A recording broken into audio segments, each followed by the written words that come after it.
Oxidation sludge process में कितने प्रकार के टैंक्स यूज किए जाते हैं, अब अपन उनके बारे में बात करेंगे। तो कन्वेंशनल एरिसन टैंक, इसमें क्या होता है कि throughout the length of the aeration tank अपन क्या करते हैं, ऑक्सीजन सेम रूप से प्रोवाइड करते हैं। और कन्वेंशनल एरिसन टैंक में क्या करते हैं, कन्वेंशनल वो sorry tapered tapered arisen tank में क्या करते हैं कि अपन जो लेंथ ऑफ एरिसन टैंक होती है उसे जोन्स में डिवाइड कर लेते हैं। और जो फर्स्ट वाले जोन में अपन ज़्यादा ऑक्सीजन प्रोवाइड करते हैं, फिर कम ऑक्सीजन प्रोवाइड करते हैं सेकंड जोन में, थर्ड में और कम ऑक्सीजन प्रोवाइड करते हैं। अब इसके बाद क्या है, थर्ड टेपर्ड एरिसन टैंक है थर्ड। तो टेपर्ड एरिसन टैंक में क्या करते हैं कि अपन जो सेडिमेंटेशन टैंक से जो अपना स्लज होता है उसे अपन यहाँ पर फर्स्ट इनिशियल यहाँ से निकलवाते हैं, ठीक है। और जो अपना सीवेज होता है अपन उसे कई पॉइंट से निकलवा डालते हैं, देखिए ऐसे ऐसे, ठीक है। तो यहाँ पर जो फर्स्ट जो स्लज आता है वो अपना काम कर लेता है, माइक्रो ऑर्गेनिजम्स उसमें प्रेजेंट होते हैं वो यहाँ तक काम कर लेते हैं। फिर यहाँ से जो डिस्चार्ज मिलता है फिर इसमें वो अपना काम करते हैं। फिर यहाँ से जो डिस्चार्ज मिलता है फिर उसका वो काम करते हैं, डिकम्पोज करते हैं। फिर ये वाला जो डिस्चार्ज मिलता है फिर इसको डिकम्पोज करते हैं। और हर प्रोसेस में माइक्रो ऑर्गेनिजम्स की संख्या बढ़ती ही जाती है, बढ़ती ही जाती है।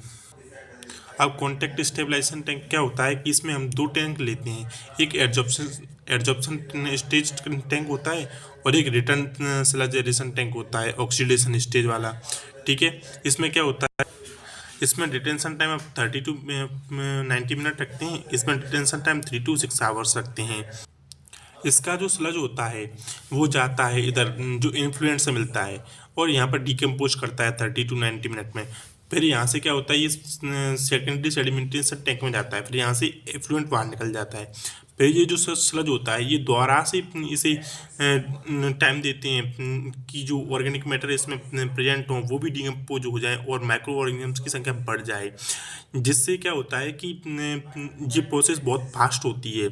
और इस प्रोसेस के लिए जगह की भी कम ज़रूरत होती है, ठीक है।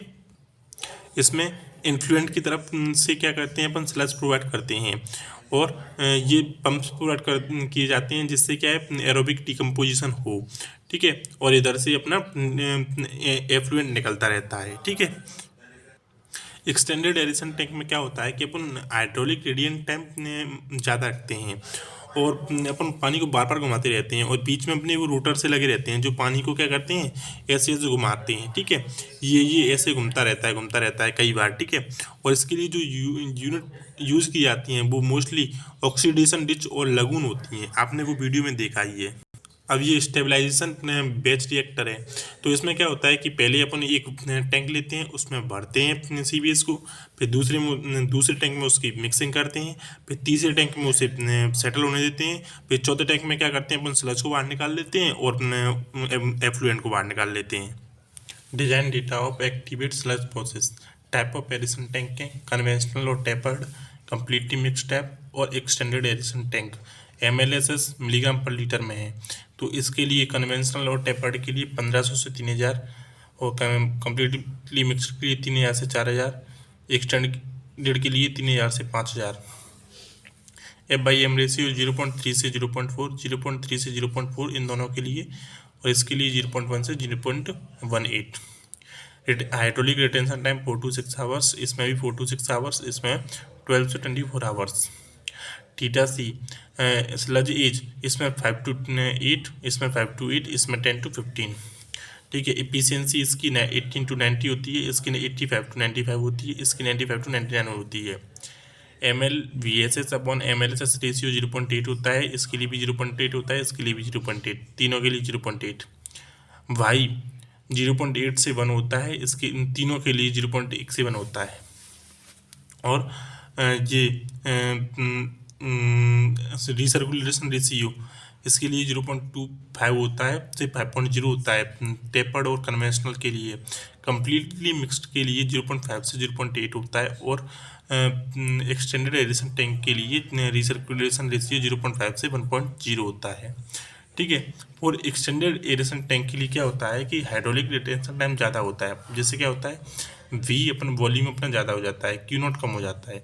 अब वॉल्यूम अपना ज़्यादा हो गया तो क्या होगा कि वॉल्यूम अपना ज़्यादा है, क्यू नॉट अपना कम है, तो एफ बाई एम रेशियो कम हो गया। अब एफ बाई एम रेशियो कम है तो ये क्या एवरेज एवरेज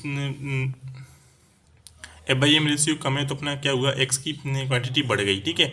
अब एक्स बढ़ गया तो अपना क्या हुआ, थीटा से स्लैजेस बढ़ गया, जिससे क्या हुआ, अपनी इफिशियंसी बढ़ गई।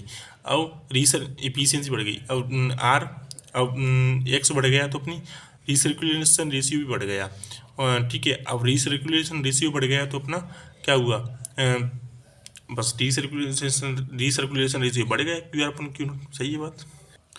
स्लज बल्किंग क्या होता है कि स्लज बल्किंग में जो अपनी स्लज होती है उसमें वाटर कंटेंट क्वांटिटी बढ़ जाती है।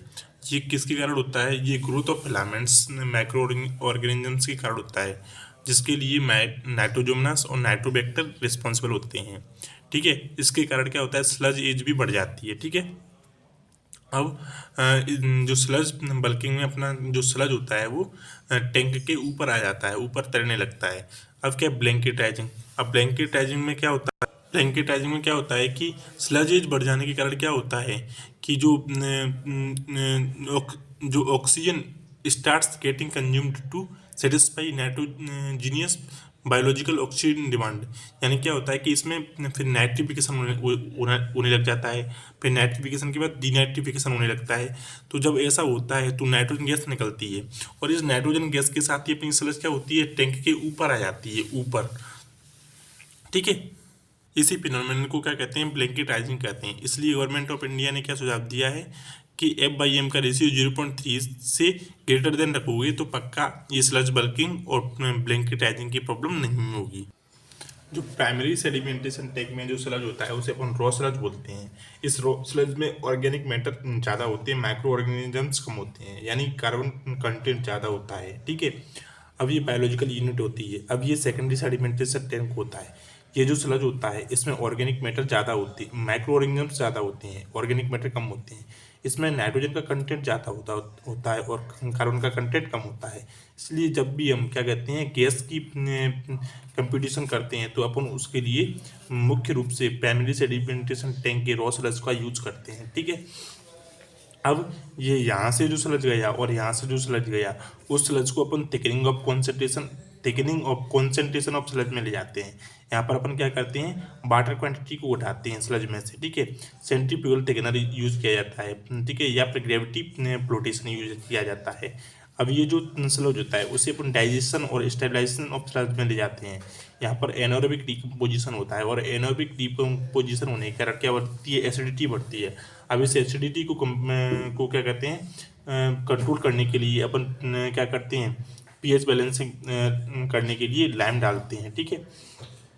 अब यहाँ पर क्या होता है, गैसेस प्रोड्यूस होती हैं डाइजेशन में, जिसमें 60 to 70% CH4 होती है और 32% CO2 होती है और अदर गैसेस होती हैं। अब ये जो डाइजेस्टेड स्लज है उसका क्लोरीनेशन ऑफ स्लज किया जाता है।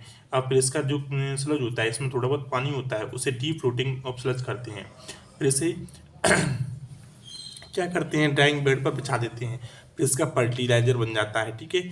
अब यहाँ से जो डाइजेस्टेड स्लज डाइजेस्टर से और डीलोटरिंग से जो वाटर आया, ये डाइजेस्टर से सुपरनेटेंट और यहाँ से जो वाटर आया, इन दोनों वाटर को अपन ले जाके फिर से द्वारा प्राइमरी सेडिमेंटेशन टैंक में मिला देते हैं।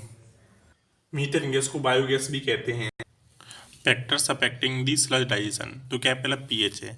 तो पीएच अपन 6.5 to 7.5 रखते हैं, क्योंकि जब एनारोबिक डिकम्पोजिशन होता है तो एसिड निकलते हैं, लाइम डालकर उसे अपन कंट्रोल में रखते हैं, क्योंकि मीथेन फॉर्मर्स होते हैं वो 6.5 to 7.5 के पीएच में ही काम करते हैं, और तभी अपनी मीथेन गैस बनेगी।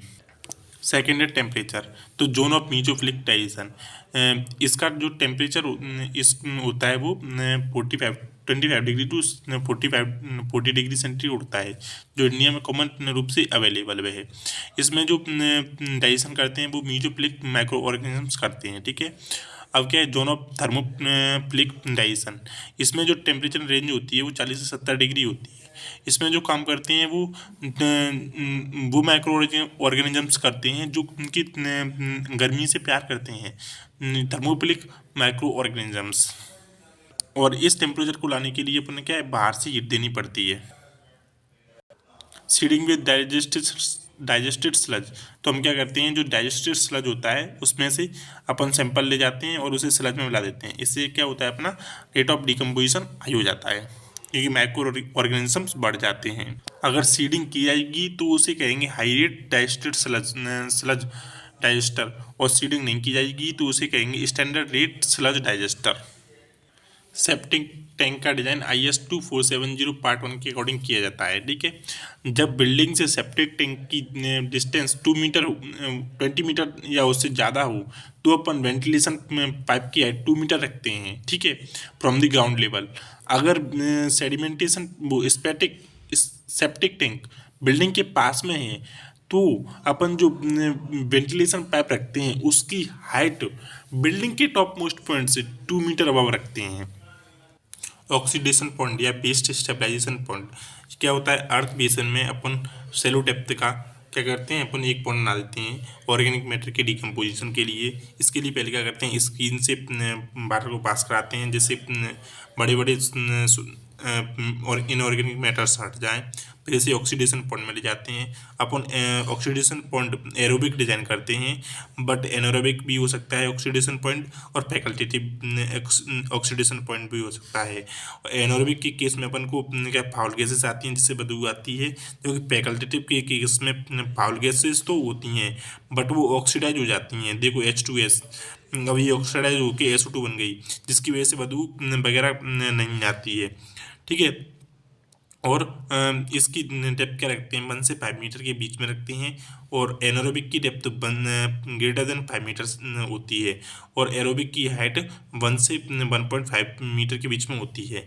अब पॉन्ड क्या होते हैं और लेगून क्या होते हैं। लेगून के लिए स्किल्ड सुपरविजन चाहिए होता है और पॉन्ड के लिए कोई स्किल्ड सुपरविजन नहीं चाहिए, और लेगून के लिए क्या O2 एक्सटर्नली प्रोवाइड की जाती है, जबकि पॉन्ड के लिए कोई O2 प्रोवाइड नहीं की जाती एक्सटर्नली, वरना तो फिर तो खर्चा ही बढ़ जाएगा। फिर तो अपन पॉइंट कब बनाते हैं, ऑक्सीडेशन पॉइंट, जब अपने पास पैसा कम होता है तब। कोलकाता को याद कर लो, सर ने उसका उदाहरण दिया था।